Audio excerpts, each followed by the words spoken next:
இந்த வண்டியை வாங்கி வீட்டுல கூட நிறுத்த கூடாது போல. அப்பாடா, வண்டியில இப்போ ஒரு வழியா எல்லா வேலையும் முடிச்சாச்சு, சர்வீஸ் விட்டாச்சு, பிரேக் பேட் மாத்தியாச்சு, எல்லாம் முடிச்சாச்சு அப்படின்னு சொல்லிட்டு நிம்மதியா வண்டியை வீட்டுல நிப்பாட்டினேன். என் வாழ்க்கையில ஏதோ ஒரு மூலையில ஒளி தெரியுதுடா.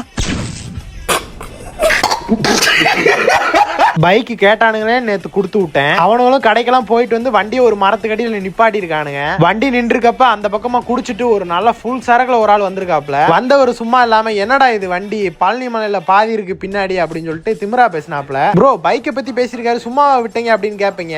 என்ன பண்ண முடியும், அந்த குடிச்சிட்டு வந்தது வேற யாரும் இல்ல, எங்க பெரிய பேந்தேன். சரி போனா போயிட்டு போறாரு, குடிச்சிட்டு தானே பேசுறாரு அப்படின்னு பார்த்தா, நான் இந்த வண்டியில ஒரு தடவை ஏறியா உட்காந்து ஆகணும் அப்படின்னு சொல்லிட்டு நின்றுக்க வண்டியில ஏற தெரியாம ஏறி போட்டு செருப்பு வச்சு கிழிச்சிட்டாரு. பைக்கை ஒரு வீடியோ எடுக்கணும்னா கூட ரொம்ப அசிங்கமா தெரியுது. இந்த ஒரு சின்ன டேமேஜுக்காண்டி சீட் கவரே மாத்தணும். நம்ம வாழ்க்கைக்கு டிப்ரெஷன் குடுக்கறதுக்குன்னு எவனாச்சும் ஒருத்தன் கிளம்பிடுறான். இதுக்கெல்லாம் காரணம் என் பெரியப்பன். டே பெரியப்பா, உனக்கு வைக்கிறதா பெரிய ஆப்பா.